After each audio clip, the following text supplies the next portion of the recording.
CHA, que é até o dia 9, certo? Ah, sim. Sim, eu coloquei errado no cigarro a data de entrega, né? Certo, vou corrigir. Isso, Vou corrigir, ok. certo. Então, foram ações, né? Ações de nada. Ações que foram construídas social e historicamente ao longo da história da humanidade e durante muito tempo foram ações intuitivas, né? Não se sabia, como já vimos em tópicos anteriores aqui da nossa disciplina, não havia conhecimentos suficientes, né, conhecimentos racionais e mesmo científicos, não havia conhecimento sobre o processo saúde e doença, e que dirá dos processos saúde e doença envolvendo doenças infecciosas. E aí foram muitas ações baseadas em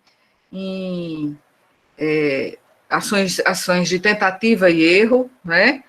Até que começou a haver o desenvolvimento de ciências básicas, né? Anatomia, fisiologia, e depois, no final do século XXI, como vocês mostraram, do século XIX, desculpa, como vocês mostraram nos mapas conceituais, né? Aí, depois de muita discussão, polêmica e resistência, apareceu e se consolidou a teoria microbiana das doenças.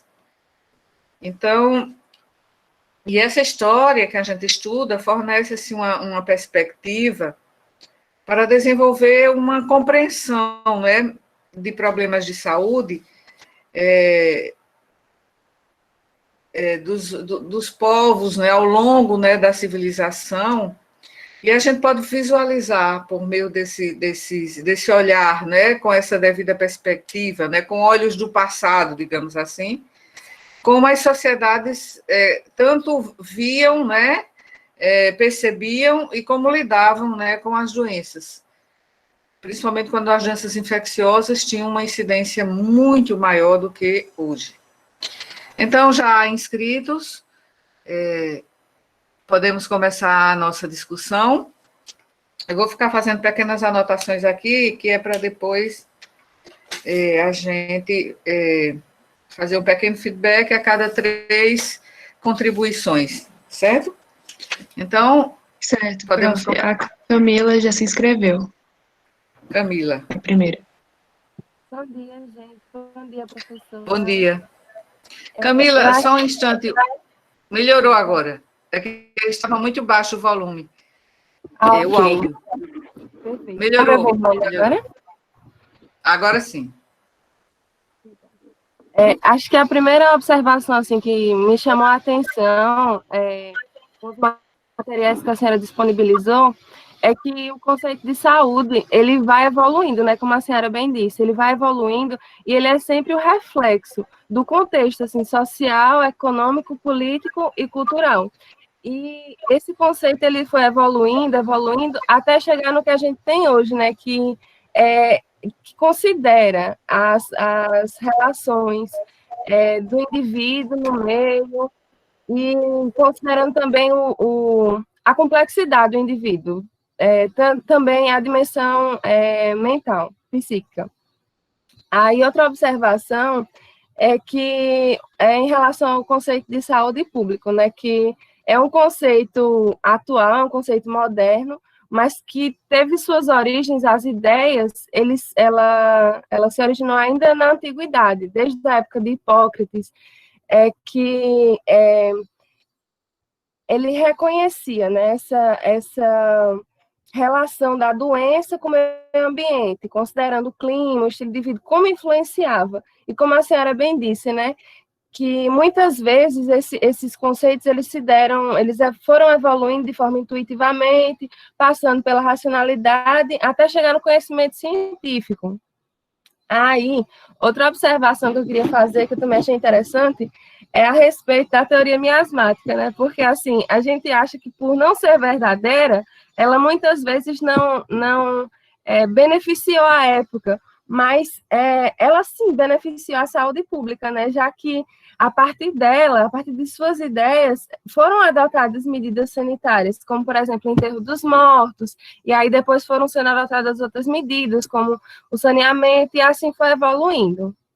Eu acho que, por enquanto, para começar, é isso. Deixa aí com os meus colegas agora. Sim, foram colocações muito importantes e, em termos introdutórios à discussão, foram questões conceituais e bem pontuadas, certo? Vamos continuar? Agora é o John. Certo. Oi, gente, bom dia. Tá dando para me Bom ouvir, dia, John. professora? Sim, perfeitamente. Aqui sim. Se tiver um barulhinho no fundo, é meu pai que tá tocando aqui no quarto do lado, então vá desculpando. Certo. Tá bem.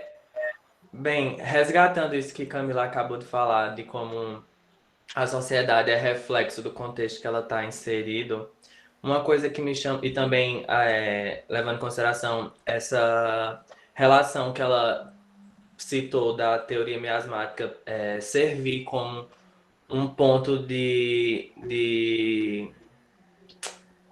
causa, de uma coisa que fez com que tomassem-se medidas para mudar a situação daquele momento, né?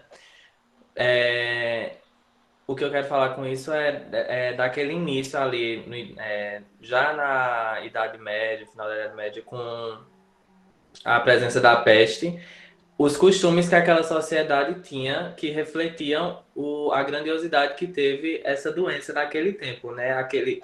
Que no material que a senhora disponibilizou falava que até então eles acreditavam que era normal, era bom, inclusive, não tomar banho frequentemente, porque eles acreditavam que essa casca de sujeira que se criaria no corpo serviria como proteção para essas doenças que assolavam, inclusive os miasmas, assim, tendo essa relação com a teoria miasmática, que estariam nos ares. Então, essa casca de sujeira serviria como proteção. E a partir daí, essa ideia, a mudança dessa prática, né, a partir da higienização, que foi percebida que promovia uma proteção contra a doença de fato e não aquela casca de sujeira que se era deixada, propôs essa mudança. E aí o que eu queria estabelecer uma comparação era com as simples medidas que se tornam as principais formas de proteção contra essas doenças que tomam essas proporções, né? Assim como pandemias, etc. Que é atualmente a máscara, o uso da máscara, né? Mesmo já sendo utilizado há muito tempo, tendo a ideia de proteção pela máscara, mas hoje percebe-se que ela é de fundamental importância para prevenir doença, né? Como o banho foi no passado, hoje o uso simples de uma máscara pode salvar milhares de vidas. Então, eu acho interessante assim prestar atenção para esses pequenos detalhes que revolucionam o contexto e a situação de cada sociedade. Era só isso que eu tinha para Sim, falar. e você estabeleceu um paralelo, né, entre as epidemias, as grandes epidemias Isso, do passado e principalmente na Idade Média, com a nossa epidemia atual, né, em pleno século XXI, e exatamente. a mudança que isso acarreta, né, nos hábitos, nos costumes, né, Isso. das pessoas, certo? Muito bem. E ainda mais uma contribuição? Quem é o próximo? Agora é a Dai. Sim. Oi, professor. Olá, tudo bem? Olá, bom dia. Assim, duas coisas me chamaram a atenção, né, no tema da aula dessa semana. O primeiro é como Camila já falou, mas só complementando, é como que o tema dessa aula, os materiais que a gente leu, foram trazendo, assim, detalhes das últimas aulas, né? Como que a saúde pública foi sendo construída aos poucos, na antiguidade, na Idade Moderna, na Idade Média. E também é interessante porque eu acho que em várias matérias do nosso percurso no curso até aqui, a gente estudou saúde pública, né? Na epidemiologia agora, na MHA, no MIV2. É interessante ver o que a gente estuda agora, a construção desse pensamento de uma saúde coletiva, uma saúde pública, e esse olhar sobre a saúde. E outra coisa, complementando o que o John falou, eu fiquei pensando muito assim, como que esse ano, com a chegada da epidemia, o mundo vivendo essa questão da epidemia, como que algumas discussões e alguns conceitos, assim, entraram para o debate, coisas que não se discutia antes. Por exemplo, a questão da quarentena, que muita gente não sabia o que era, que é uma coisa que existia desde a Idade Média, e aqui o isolamento social também, que já há muito tempo existe, e como que essas coisas voltaram para o debate agora. Então, nos jornais se fala muito sobre isso, e também, eu pensei também na questão do papel do Estado na saúde, sabe? Que é uma coisa que a gente também fala muito sobre, e que é uma discussão que se teve, assim, meio que no início da construção da saúde pública, assim, de fato, na questão na parte da medicina social, e esse papel do Estado. Então, eu pensei muito, assim, como que a epidemia trouxe para a discussão geral, para o debate público, esses conceitos que antes estavam mais escondidos. E é isso.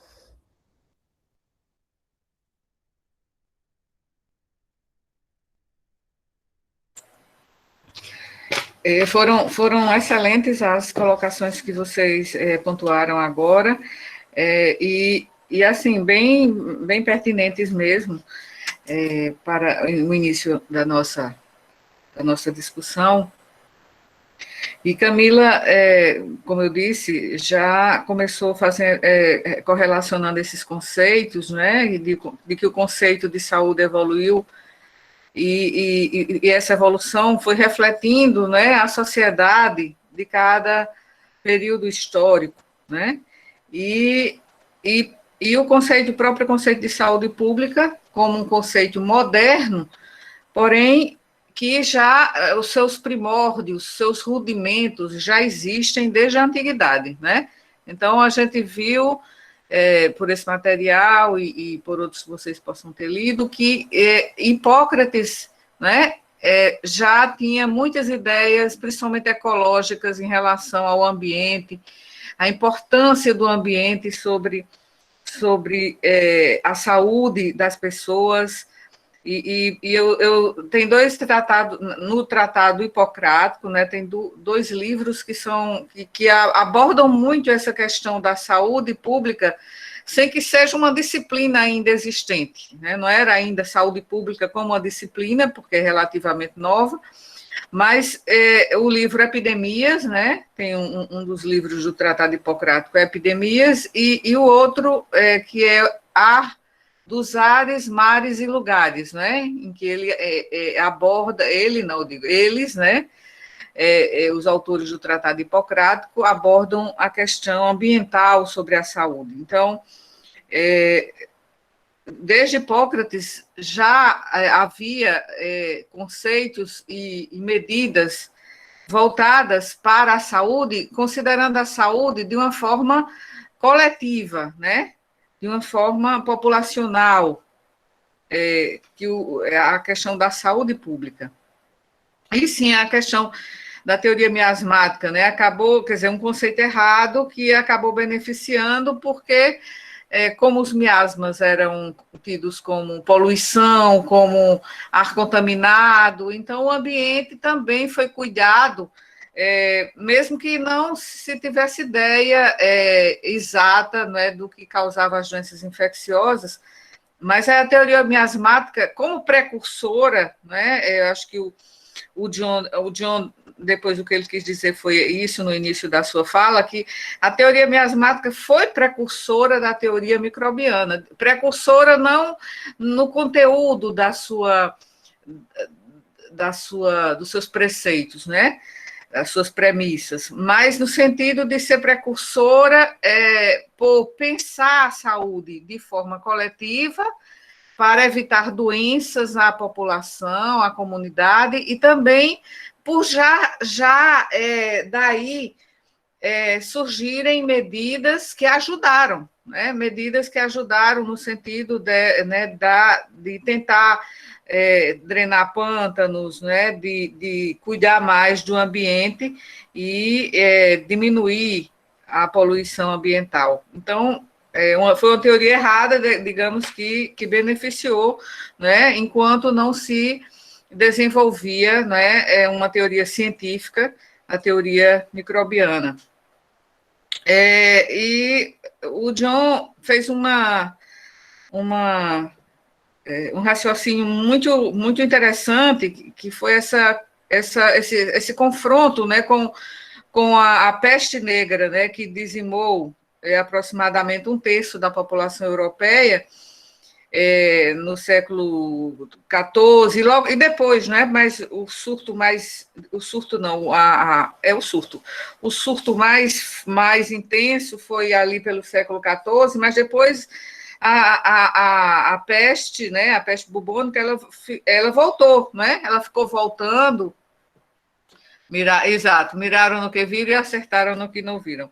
E aí ela voltou em surtos, né? Até século XVII, século XVI, voltou, mas, né, no século do XIII para o século XIV é que foi realmente a peste negra teve uma maior mortalidade, uma maior morbidade. E aí naquele momento, ainda não houve uma mudança em termos de higienização, não é? Mas depois, né, com o tempo e com a volta dos surtos, né, de peste negra, aí começou-se usando a teoria miasmática, os pensadores da época e começaram a pensar que a higienização seria uma forma, né, de conter essas doenças, né? E isso já foi uma mudança de paradigma, né? Porque desde a época em que não se lavavam as roupas, não se tomava banho, né? Então, não tomar banho, não lavar roupa, jogar excrementos no meio da rua, né? Pela janela, esgoto a céu aberto. Então, dessa época até o século XVIII, até mesmo o século XVII, começou e o século XVIII, que veio o iluminismo, século XIX também, e aí houve todo aquele movimento higienista, né, que no Brasil aconteceu mais no século XX e no início do século XX, mas esse movimento de higienismo já foi uma transição para a mudança de paradigma, né? Mudança de paradigma. Desde o pensamento, né, de que não havia higiene alguma, né? Inclusive, assim, a gente assiste muitos filmes da Idade Média, né? Séries famosas da Idade Média, e vê as pessoas, principalmente as mulheres, né, com dentes perfeitos, né, brancos, né, tudo muito limpo, mas talvez seja a própria indústria cultural que, digamos, minimize, né, essa questão da falta de higiene que havia naquela época, né? Quer dizer, se fosse refletir a realidade, mesmo aquelas princesas, né, a nobreza, né, teria dentes em mau estado de conservação, não é? Não teria uma higiene, né, que aparenta na arte cinematográfica, né, pelo menos que a gente vê da Idade Média. Se bem que a gente tem essa distinção, né? Vê a distinção entre os nobres, né, que era distinto parecer elegante, embora fosse uma elegância muito da aparência, uma limpeza da aparência, e o povo, né, os pobres mesmo, e a gente vê que aí o cinema retrata de forma mais fidedigna os pobres, né, vivendo em condições muito precárias e insalubres. E esse confronto que você fez, John, com a atual epidemia, na verdade, pandemia de Covid-19, né, em que é uma medida simples, né? Inclusive, você falou das máscaras, né? E a resistência de muita gente de usar máscara, que só passaram a usar quando houve leis estaduais, né? E também impedindo a entrada, né, em determinados locais e na própria rua, né, de pessoas sem máscara. E aí é uma medida simples e as pessoas não acreditam, embora exista já toda uma fundamentação, né, científica para essa medida. E lavar as mãos, né? Eu acho que tudo é uma oportunidade, até as crises, né, são oportunidades. Então, veja só, após essa pandemia, quando, não sei se isso vai terminar como uma endemia, não sei como vai ser, ninguém sabe, eu acho, mas, assim, muitos hábitos que não tínhamos antes, embora soubéssemos que são importantes para a manutenção da nossa saúde, nós vamos passar a praticar depois de tudo isso, né? Mesmo que o vírus diminua a sua circulação entre nós, mas a gente vai ter muito mais cuidado, né, com a higienização das mãos, né, com a toalete em relação a secreções respiratórias, sobre aglomerações. Nós vamos ter mudado muito, né? Os nossos hábitos, como você disse, os hábitos dos nossos ancestrais mudaram muito depois de epidemias. E hoje nós estamos reafirmando essa questão, nós vamos ter mudado muito. Quantas vezes, só para terminar, a gente inadvertidamente coloca a mão no nariz, né, na boca, nos olhos, de forma assim natural, né? Como se isso não pudesse acarretar uma conjuntivite, né? Não pudesse acarretar uma contaminação de vírus, mesmo esses vírus de gripes mais banais e outras infecções. Então, eu acho que isso também vai mudar nossos hábitos, nós hoje, né, da sociedade contemporânea. E Daiane também mencionou aspectos bastante importantes, né, que essa saúde pública que temos hoje foi construída aos poucos, e a construção do pensamento epidemiológico se deu assim de forma gradativa, mas em concordância com o que falou John, houve momentos que foram as epidemias, que foram marcos que fizeram com que o pensamento epidemiológico tenha evoluído de forma mais rápida nesses momentos, né? E a quarentena, que voltou ao, digamos assim, uma das palavras mais mencionadas, como a Daiane disse, mas que existe desde a Idade Média, né? E uma coisa importante que a gente precisa distinguir é entre quarentena e isolamento, né? Quarentena é um conceito diferente de isolamento. Né? A quarentena é quando as pessoas que vêm de um determinado local, elas precisam ficar isoladas, mas não significa que elas estejam doentes, elas podem estar no período de incubação.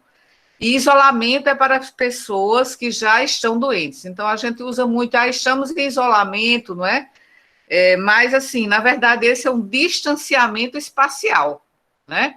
É um distanciamento espacial, mas a quarentena, realmente, é uma... veja que, mesmo sem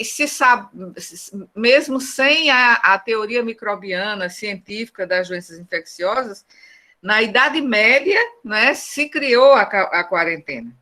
E outro aspecto, para terminar essa primeira fase, o papel do Estado, né? Então, começou a saúde pública do ponto de vista, assim, realmente formal e de forma mais consistente, quando o Estado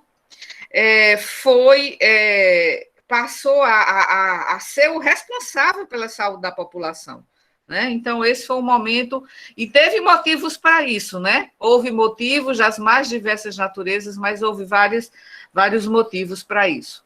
Então, desculpe se me estendi, e agora vamos continuar com as próximas participações. Certo, o próximo agora é o André. Bom dia, professora, bom dia a todos.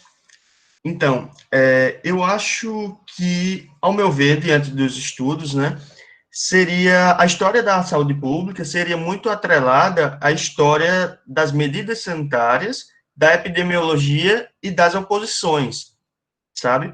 Porque a gente vê que as medidas sanitárias elas foram evoluindo ao longo do tempo, e essas medidas sanitárias é que interviram direto na ideologia das pessoas da época. Por exemplo, na questão do estabelecimento da higiene, né, que ao longo do tempo foi se desenvolvendo. Além de ideias como, por exemplo, de Hipócrates, né, que já concebia a ideia de que o ambiente interferiria na saúde do indivíduo.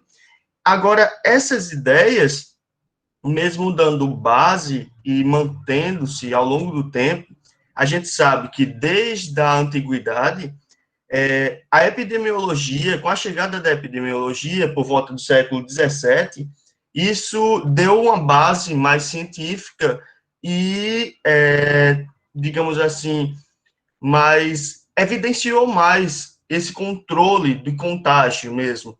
Mesmo Girolamo Fracastoro falando lá sobre contágio e tudo mais, mas a epidemiologia no século XVII, juntamente com a teoria microbiana no século XIX, fizeram com que os conceitos que foram vindo, assim, sendo instituídos ao longo do tempo pelo Hipócrates, por N pessoas, deram base, sim, a dizer assim, esse comportamento é responsável pelo aumento da qualidade de vida dos indivíduos.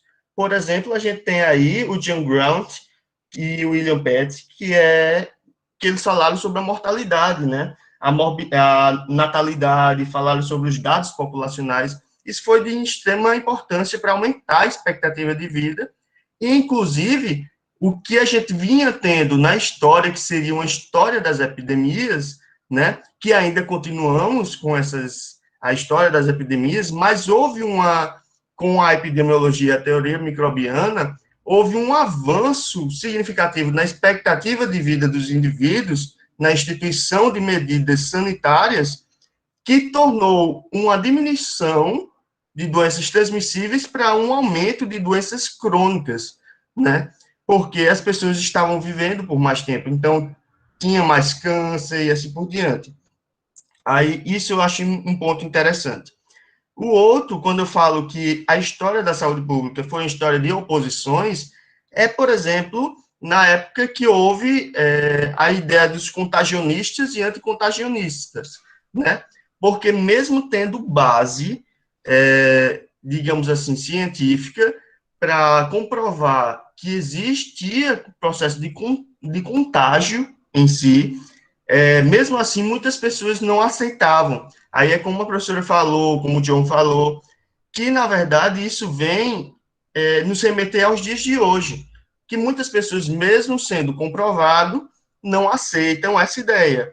Parte disso, né, pelo tempo de adaptação cerebral, que a gente precisa de um tempo para se adaptar, o gasto energético, muitas vezes o indivíduo ele não quer gastar essa energia e fazer mais um processo de atividade termina acarretando num peso, aí termina que as pessoas não aceitam em si esse processo de mudança. Mudança é uma característica que demonstra peso, demonstra uma dificuldade que a pessoa vai ter que passar, mais uma coisa que a pessoa vai ter que fazer, mesmo já sabendo que essas atitudes poderiam trazer saúde, não só para o indivíduo, mas como também para as pessoas que rodeiam, tá? Aí, basicamente, isso que eu queria acrescentar aqui na discussão. Muito bem, André, excelente. E você ainda diz basicamente, eu acho engraçado, vocês falam, né, fazem grandes contribuições, aí dizem, era só isso, ou então, basicamente, mas, na verdade, vocês fazem contribuições bastante consistentes, né, com a nossa discussão, e também mostrando que vocês estudaram o assunto, sabendo fazer correlações, né, e isso me deixa muito, muito contente. E aí não usem mais essa palavra, basicamente, nem era só isso que eu queria falar, né, porque vocês fazem intervenções muito, muito interessantes. Agora, depois do André. Agora é Glaudir. Glaudir. Bom dia, Olá. pessoal. Vocês já conseguindo me ouvir? Sim. Bom dia, professora. Bem, então, um comentário que eu gostaria de fazer é justamente sobre algo que a professora começou a falar aí no finalzinho da última intervenção dela, que é justamente sobre como essa intervenção do Estado ela foi importante para mudar o paradigma das ações da saúde pública.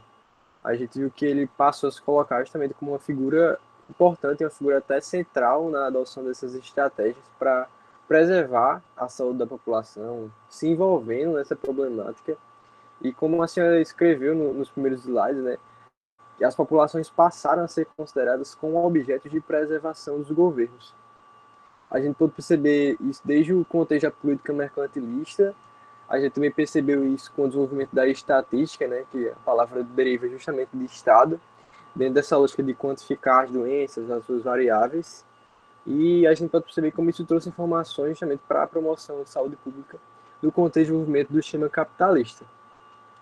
E aí a gente pode ver que essa responsabilidade da saúde coletiva ela se mostrou cada vez mais atribuída ao Estado, por exemplo, a partir do movimento higienista, né, com as reformas do espaço urbano, com a implantação de sistemas de saneamento, enfim, que tem um impacto de fato numa dimensão coletiva, né, que se beneficia dessas intervenções. E aí um último destaque que eu queria fazer é sobre a situação da Inglaterra no século XIX.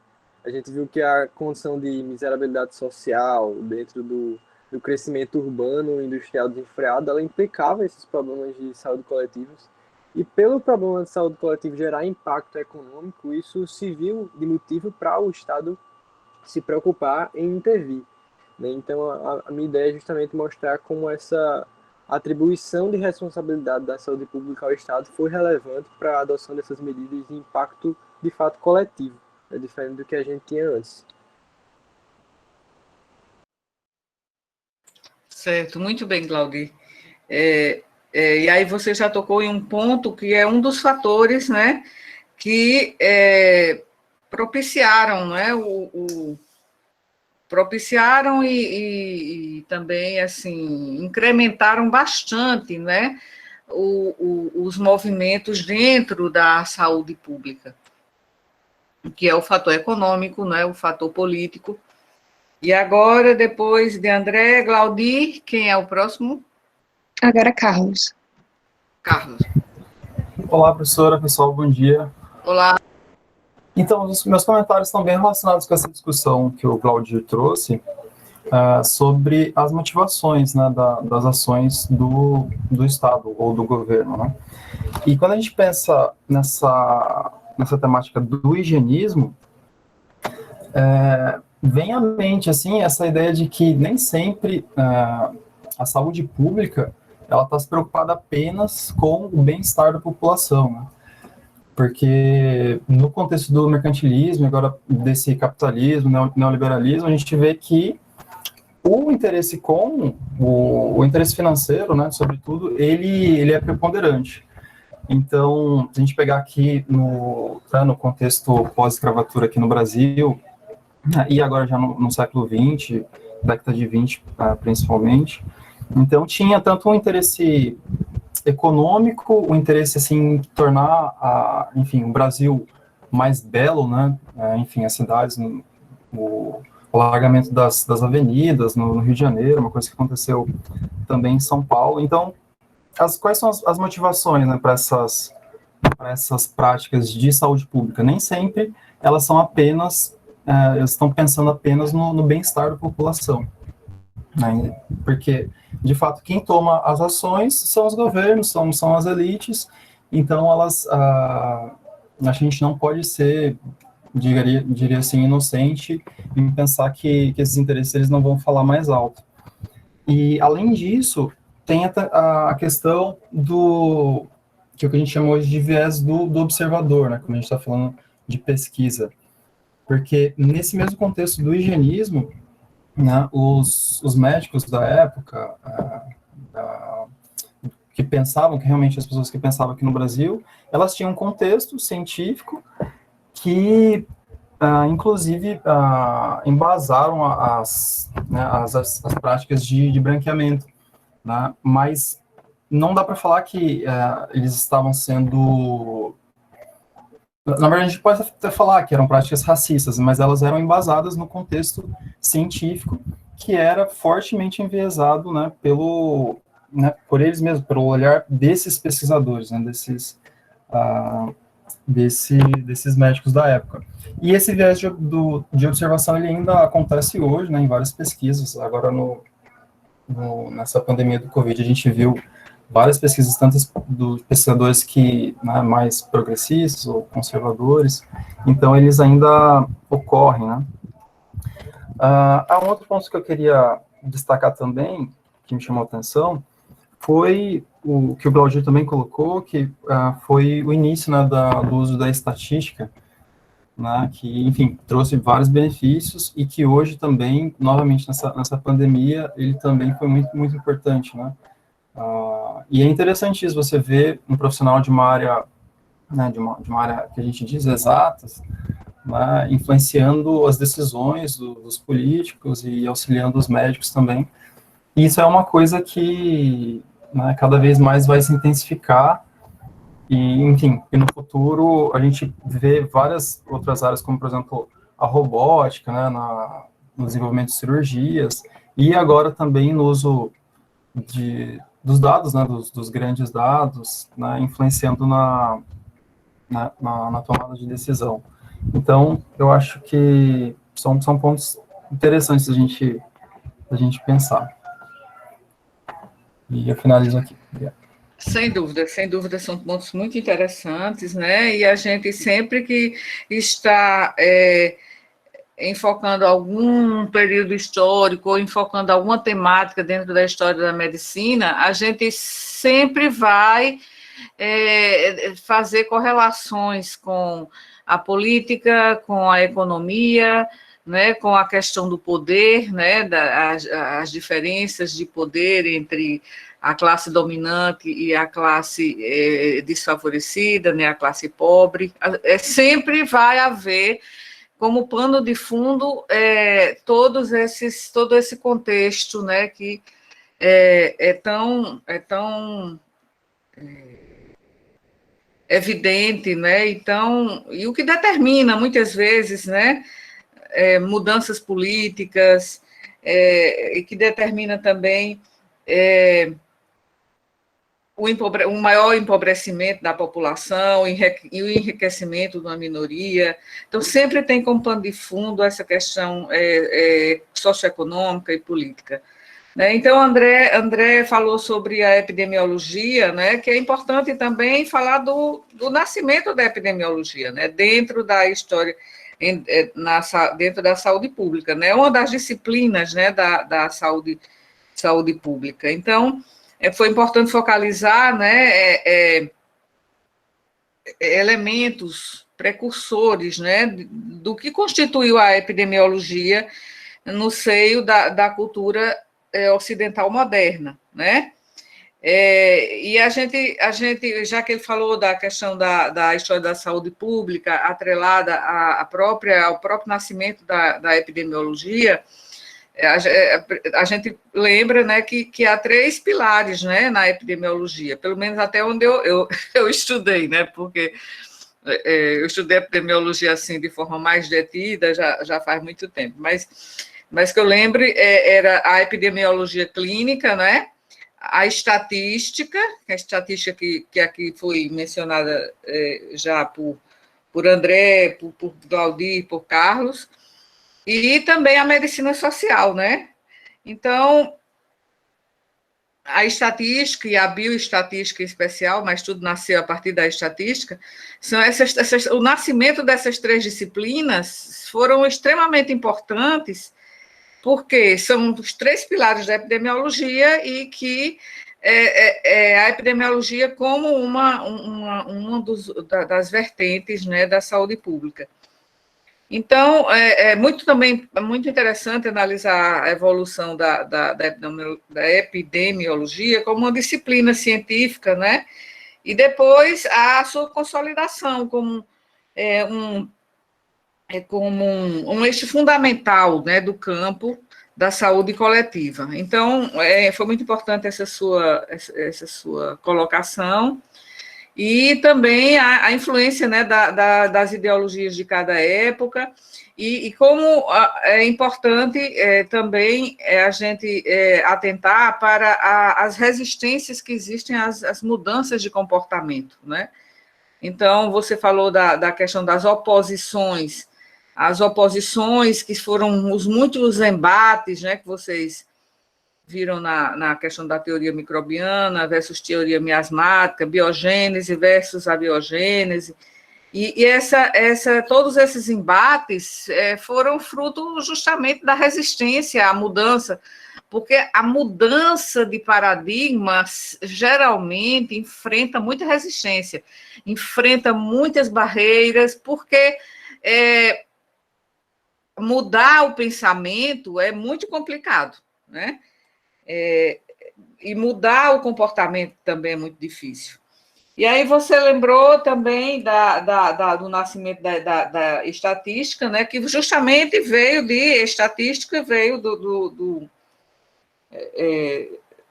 do alemão Statistik, né, e se relaciona ao Estado, né, porque o Estado teve que, digamos assim, tomar medidas para medir, né, para contar, tanto contar a própria população, a população que morre, como os trabalhos aí de John Grant, né,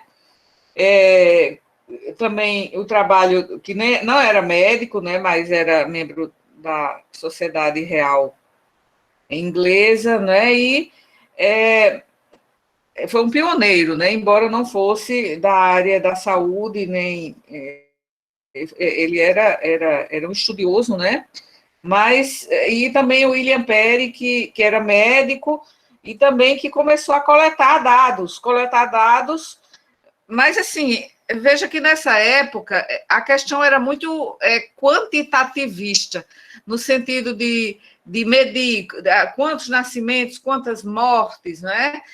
Aí depois, quantos casos de cólera, em que região, quantos casos de tifo, e assim por diante. Então, era muito quantitativista, porque, assim, a epidemiologia, que o André mencionou, vai surgir só bem depois, né? Já no século XIX, que surge a epidemiologia, e aí com a epidemiologia vem o quê? Vem o pensamento crítico, né? Vem a tentativa de explicação, de compreensão, e não apenas de números, né? Mas tudo começou mesmo com a estatística, e quando o Estado, como você mesmo disse, não, foi o Glaudir comentou, a questão das intervenções do Estado, quando o Estado passou a ser um Estado forte, né, com a queda do feudalismo, e até as epidemias influenciaram, né, na queda do feudalismo, e o Estado passou a ser forte, e foi justamente no momento histórico, assim, importantíssimo, né, e nesse momento é que houve condições de se estruturar, né, movimentos que eram já movimentos com vistas ao pensamento de saúde em termos coletivos, né? Então, como ainda o André falou sobre a transição, né, epidemiológica que aconteceu no século XX, né, e com a diminuição importante de doenças infecciosas, né, e aumento de doenças crônicas não transmissíveis, né? E o Glaudir já colocou essa questão do Estado, e também, eu acho que um motivo mais proeminente para que a saúde pública se desenvolvesse e que o Estado se preocupasse em cuidar da população, foi realmente a força de trabalho, né? Quando a Revolução Industrial, né?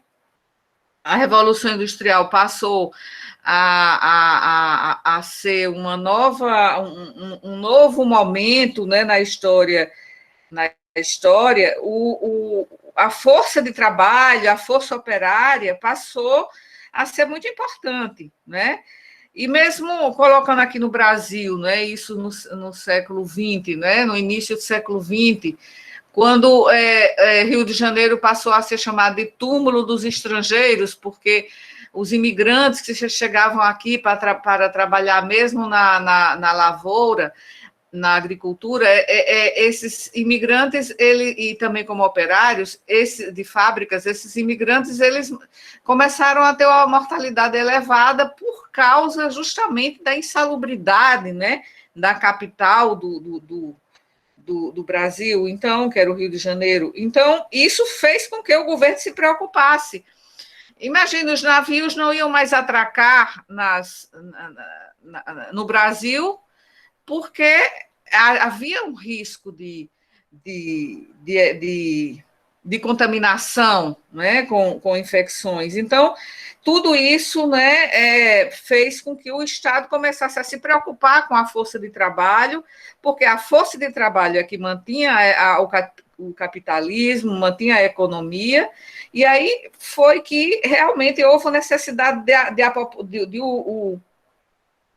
o Estado se responsabilizar pela saúde do povo no sentido da coletividade. Como o Glaudir disse, aí veio a onda higienista, né, que teve um grande impacto na coletividade, e o impacto, assim, nem sempre positivo, né, porque de início foi uma questão autoritária, né, sem uma educação do povo para aquele movimento por exemplo, no Rio de Janeiro, o movimento de derrubar casebres, por exemplo, alargar as ruas, e todo esse movimento, o próprio movimento de vacinação de Oswaldo Cruz, né, todo aquele movimento não foi compreendido, nem foi compreendido pelo povo, não foi compreendido nem pelos intelectuais, pela imprensa, né, e houve toda aquela questão que a gente ainda vai discutir no tópico de história da medicina no Brasil, e, assim, a intenção era diminuir, né, a incidência de epidemias, melhorar a saúde, e, com isso, não haver comprometimento, né, da economia. E aí a questão que o Carlos começou mencionando, quer dizer, continuou, né, da ideia do pensamento do Glaudir, que é o capitalismo, o liberalismo, e aí eu acrescentaria o utilitarismo, né, no século XIX, com John Stuart Mill, e mesmo antes, né, veio o movimento filosófico do utilitarismo, que veio já de John Locke, e essas... Não, John Locke foi o empirismo, né? Mas, assim, que teve esse desenvolvimento muito grande no século XVIII, no século XIX, com o utilitarismo, no sentido de que esse utilitarismo também influenciou a saúde pública, considerando que era importante manter a força de trabalho, né, dos operários, do povo, né, da classe trabalhadora, para que a economia não sofresse danos. Né? E isso veio também da corrente filosófica, né, do utilitarismo, né, principalmente do John Stuart Mill, tanto o pai, né, quanto o filho no século XIX. Então, e todo esse movimento urbanístico, né, que houve, e no Brasil, que é mais próximo de nós, né, essa realidade do início do século XX, né, mas que também já foi um reflexo do que aconteceu na Europa no século anterior, né? E, assim, claro, não foi um pensamento no bem-estar da população, assim, como objetivo final, né? a questão era a economia, a preocupação era com a economia, com a política e com a economia. Mas, assim, não era pensando no benefício da classe trabalhadora, da classe pobre, para que eles não adoecessem, né? Tinha, primeiro, a questão de que, no início, muitos pensavam que era importante a classe mais favorecida, que detinha o poder, ficar longe das doenças. E também depois, por meio do pensamento utilitarista, a classe dominante começou a perceber que se os pobres adoecessem e essas doenças eram transmissíveis, essas doenças iam acabar chegando até eles, né? Então, isso também é um pensamento utilitarista. E aí são todos fatores que fizeram com que a saúde pública também se desenvolvesse. Então, veja que o motor para o desenvolvimento não foi o bem-estar, a finalidade, né, princípio, o fim, né? Na verdade, isso foi um meio, né? Um meio para melhorar a questão da economia, né, e do capitalismo. E aí o Carlos terminou comentando a questão também do movimento eugenista, né? O movimento acabou, o higienismo, a gente vai estudar isso mais para frente na história da medicina no Brasil, a gente vai ver que o higienismo, que foi assim, foi bom o higienismo, mas muitas vezes chega-se a extremos, né? Então, os extremistas acabaram levando isso para uma polarização que chegou à eugenia, né? Que era no Brasil aconteceu isso na década de 20 e na década de 30, foi muito importante, não é? Com muitos pensadores de saúde pública, considerando que, por exemplo,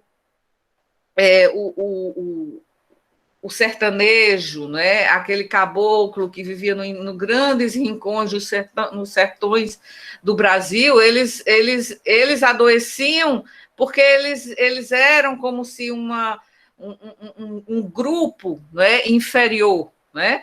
Quando, na verdade, o que levava ao adoecimento dessas pessoas, e dessas pessoas somente do interior e as mais pobres, na verdade, eram as condições sociais, não é? Não é que eles eram pobres porque eles eram pessoas de uma estirpe, digamos assim, entre aspas, inferior, mas é porque as condições sociais levavam à pobreza e ao adoecimento, né?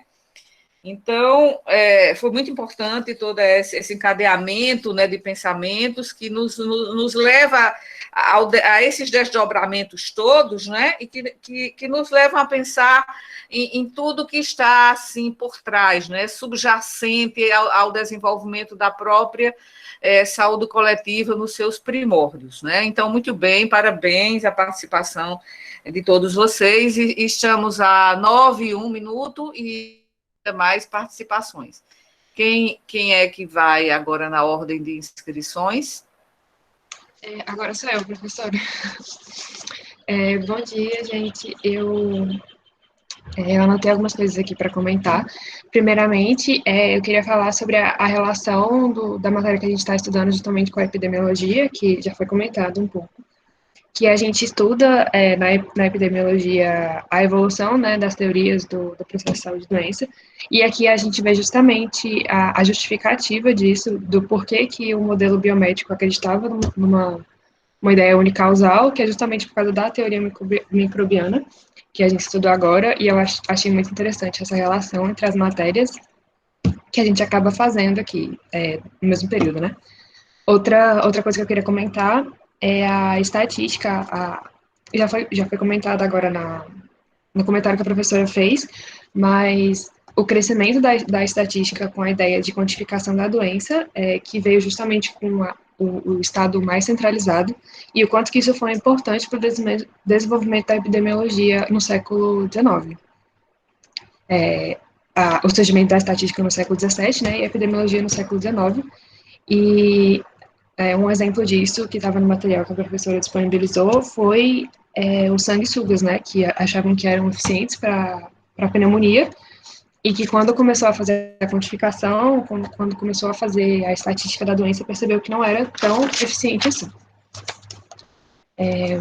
E outra coisa também que eu queria comentar, por último, é a ideia do despertar sanitário, que veio no século XIX, que passa a entender que a sujeira, tanto do corpo quanto do ambiente, faz parte do processo de doença, e entende que a proteção da saúde passa a ser responsabilidade do Estado.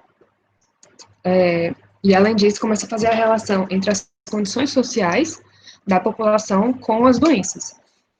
E aí, outro exemplo disso que estava no material da professora é justamente a adequação hídrica da cólera, que já começa a nascer um pouco da epidemiologia, né, de mostrar como que a cólera era disseminada a partir das condições do meio.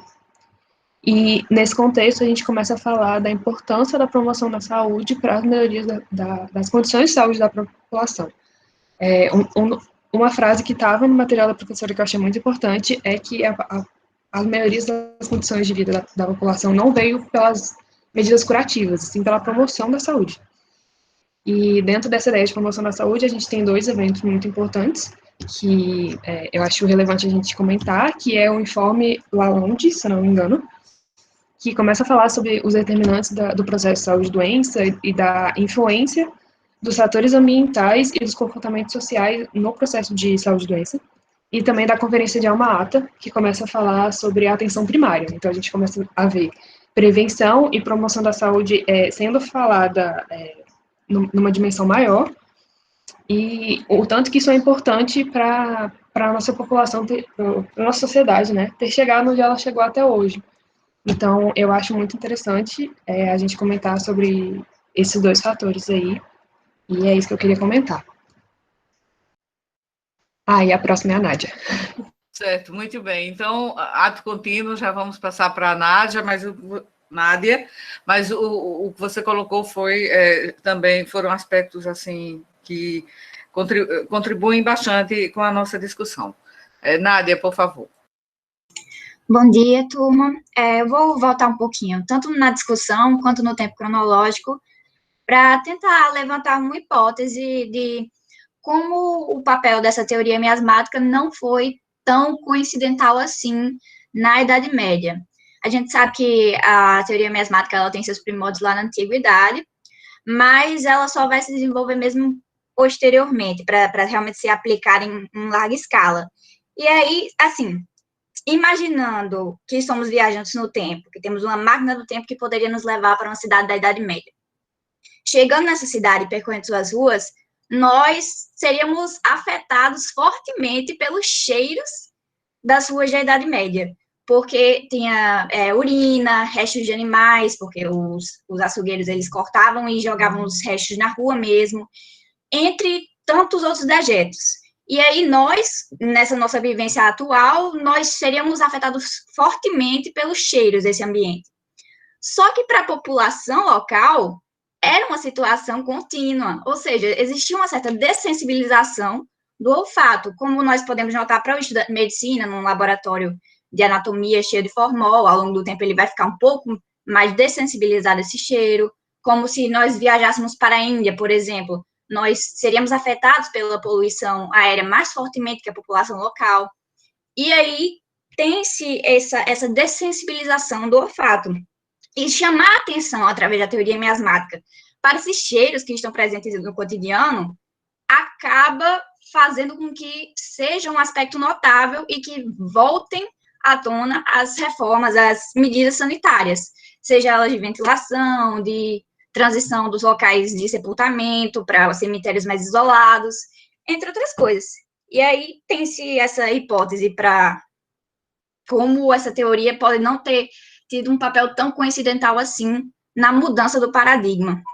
Mas eu também queria pontuar a questão da reforma sanitária, de todos os reflexos que esse trajeto, essa mudança afetou a saúde pública brasileira posteriormente. Nós tivemos uma mudança relativamente rápida no Brasil, num período de uns 100 anos, de como nós tratamos a população, e aí acaba que condensou toda essa história em um período mais curto de tempo. nós tivemos a influência do modelo unicausal, o aumento no número de hospitais, e aí essa fragmentação também na questão da especificidade do cuidado, e depois ainda tem a questão que entra da reforma sanitária, né, que eu comentei, inicia na década de 70, e aí tem forte influência desse processo de politização da saúde, de compreensão de como o meio afeta o processo de saúde-doença, e é basicamente isso que eu queria pontuar. Certo, muito bem, Nádia. Muito bem. Oi? Eu não me inscrevi, não, mas é possível ainda fazer uma contribuição?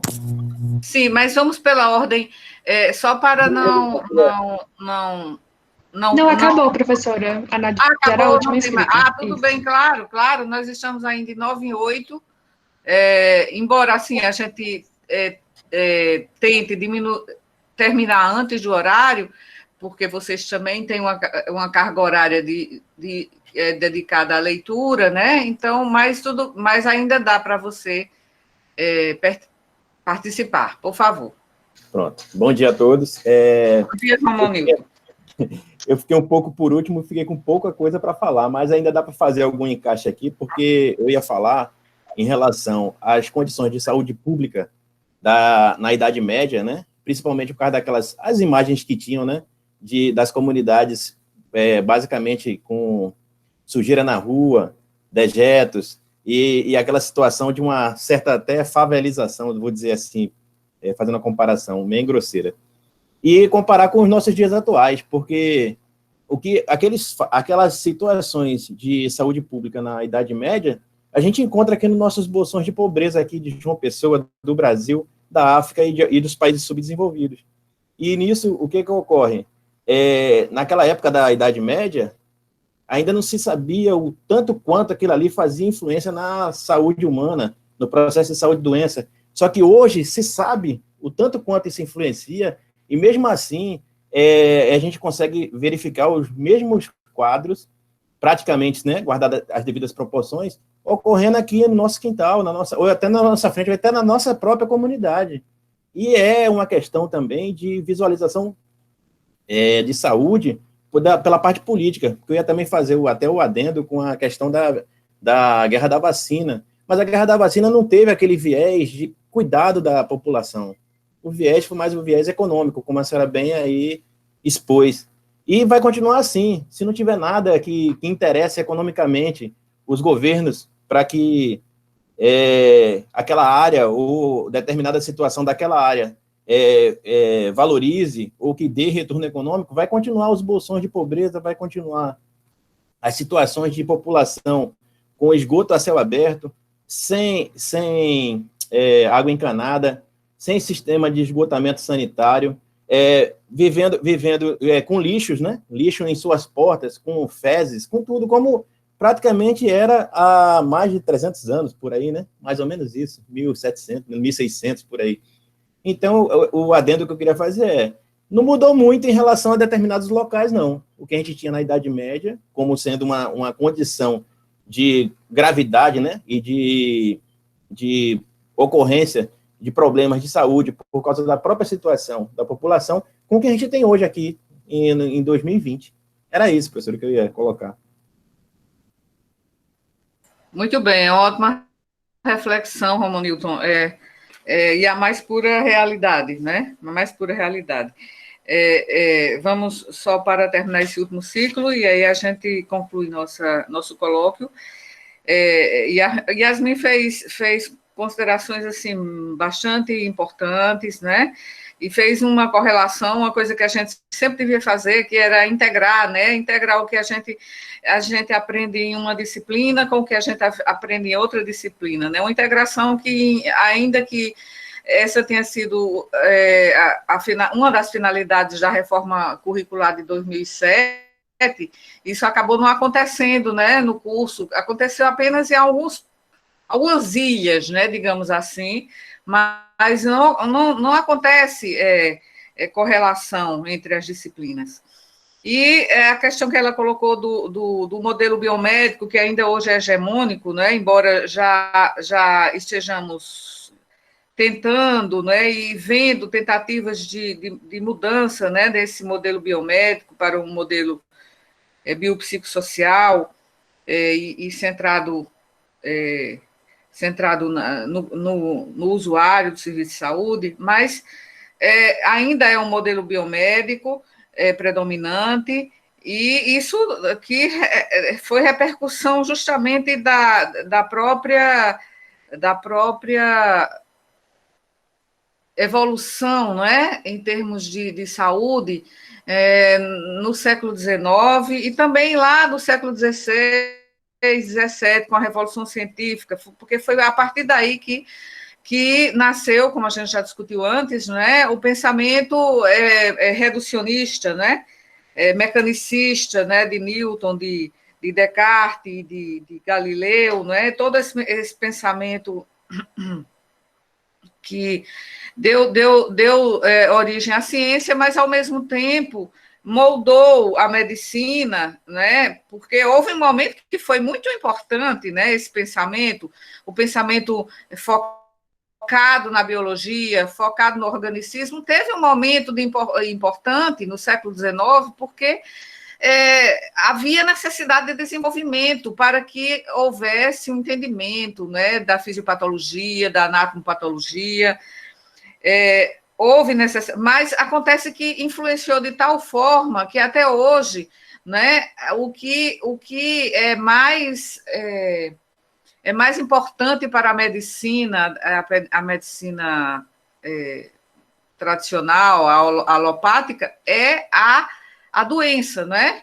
E não o doente. Então, o modelo biomédico ainda é vigente, ainda é predominante, e, assim, também associado àquele pensamento unicausal que veio do sucesso da teoria microbiana, em que se atribui tudo à causa, né, infecciosa, quando a própria transição demográfica, a transição epidemiológica que aconteceu e que ainda está em andamento, mostrou que, assim,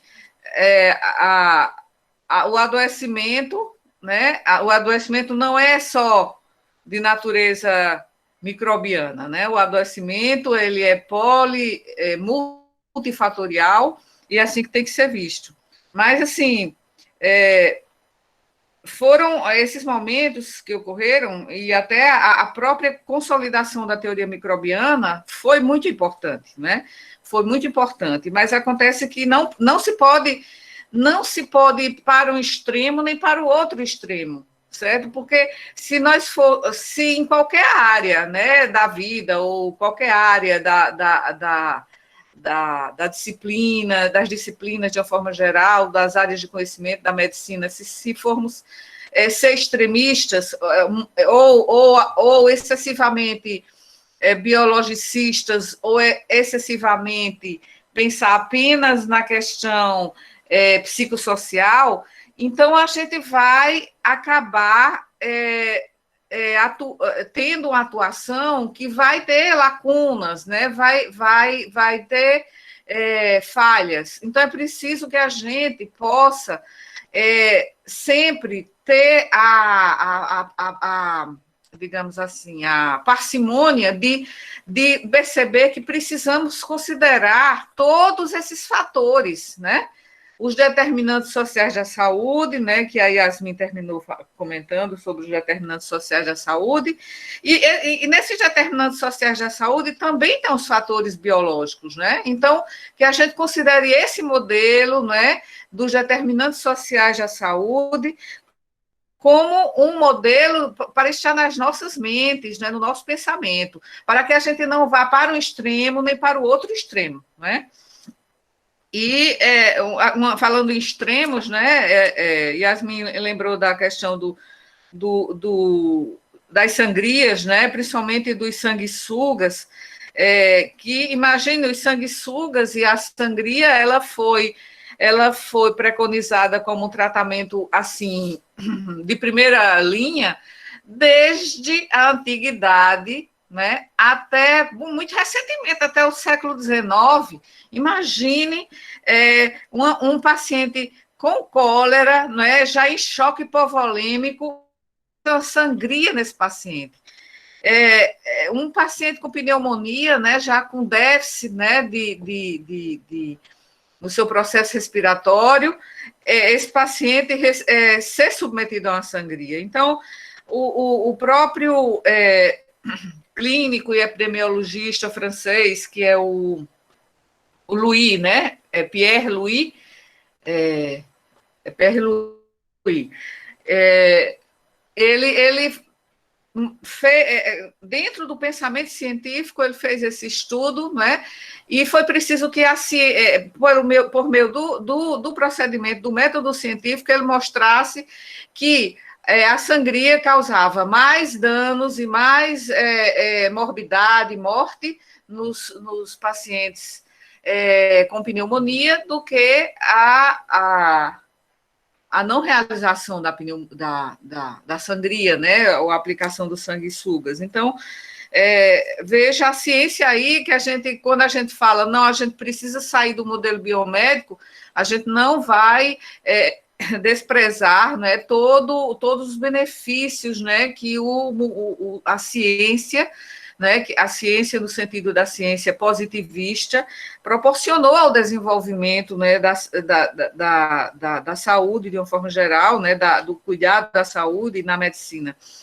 Então, você também citou muito pertinentemente a questão da ciência e da epidemiologia, né, nascendo ali na Inglaterra, em Londres, com a descoberta da veiculação hídrica da cólera, e que houve muita controvérsia naquela época, né?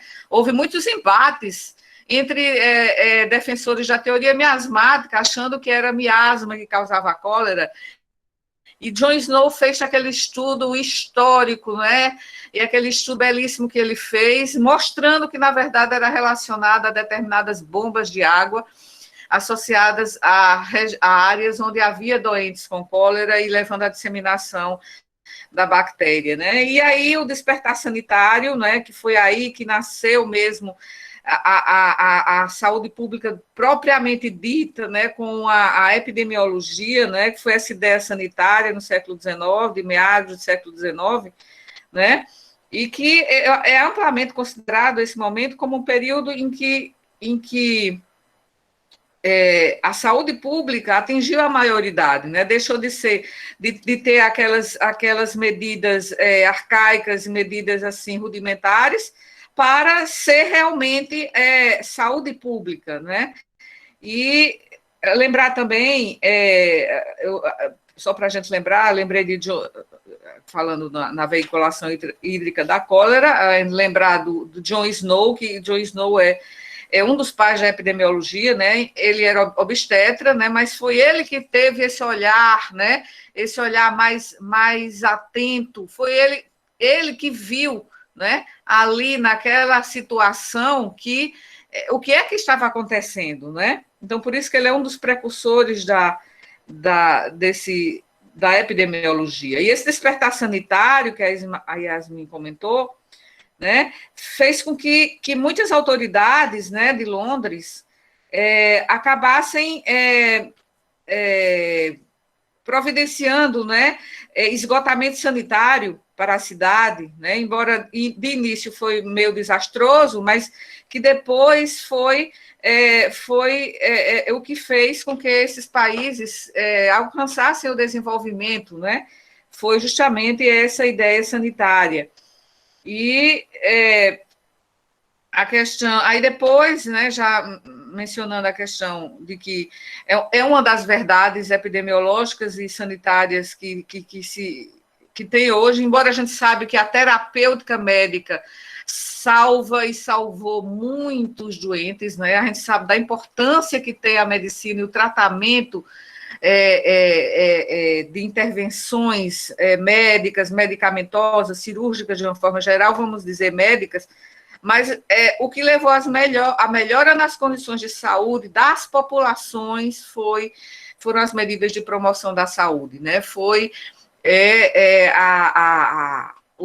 digamos, as medidas, né, de de prevenção que culminaram, né, com medidas de promoção da saúde. Foi a promoção da saúde que fez com que houvesse melhora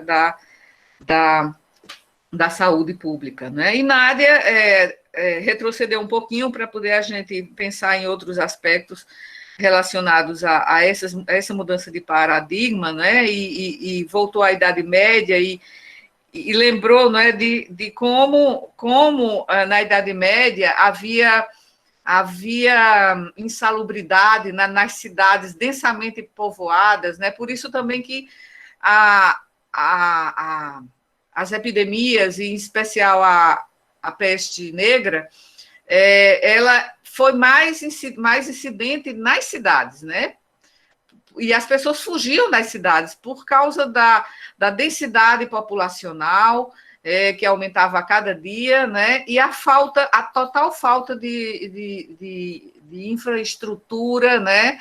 E de condições sanitárias mínimas, né? Quer dizer, aquilo ali era sub-humano, né? As casas, elas tinham um piso, né, de palha, e aí os detritos que caíam das mesas iam direto ali para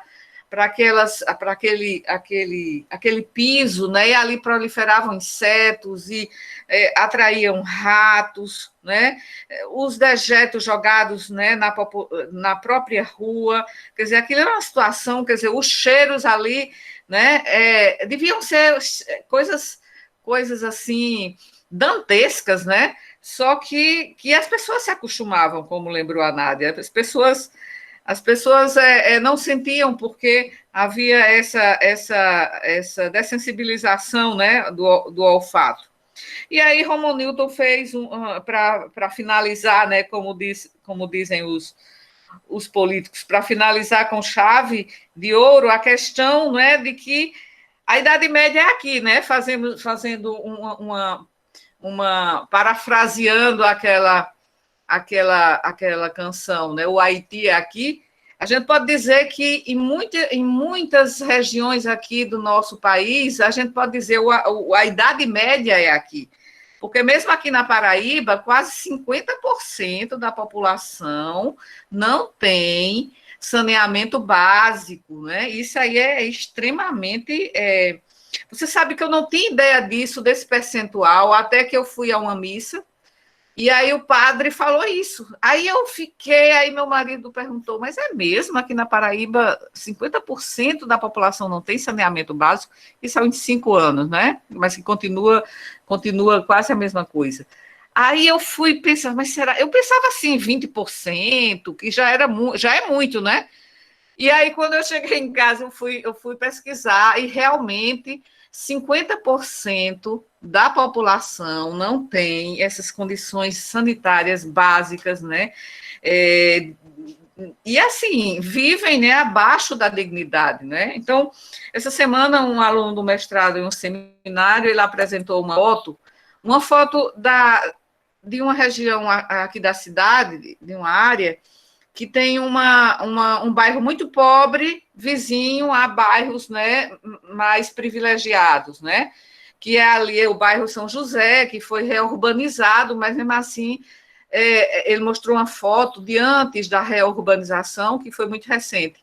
E aí o contraste, né, era uma foto que mostrava justamente o contraste do bairro São José com, no fundo, né, os edifícios, né, de Manaíra e Tambaú, quer dizer, a desigualdade ali que se fez, né, tão assim clara, né, e dura, né, a desigualdade social que a gente vê aqui e em todas as partes do Brasil, né? E você falou em favelização, mas assim, na verdade, a favela como um fenômeno social, ela existe não é só no Rio de Janeiro, né? Existe em todo o Brasil, né? Embora sempre quando se fala em favela a gente lembre do Rio de Janeiro, mas existe bolsões de pobreza, como você disse, em todo o Brasil. Então essa é uma reflexão final aqui do nosso colóquio. E foi muito interessante tudo que vocês colocaram. Eu só gostaria que vocês, quem não participou verbalmente, assim, aqui, online, que eu vou abrir o fórum para vocês participarem lá no fórum, tá certo? Não dá, nem daria para todos participarem, porque o tempo é pequeno, né? E também porque eu falo muito, né? Acabo, às vezes, me estendendo mais do que o necessário. Mas vocês podem contribuir, né, no fórum. Eu sei que ultimamente eu não tenho entrado muito no fórum, mas hoje mesmo eu vou fazer uma atualização e fazer os feedbacks necessários, e abrir o fórum de hoje.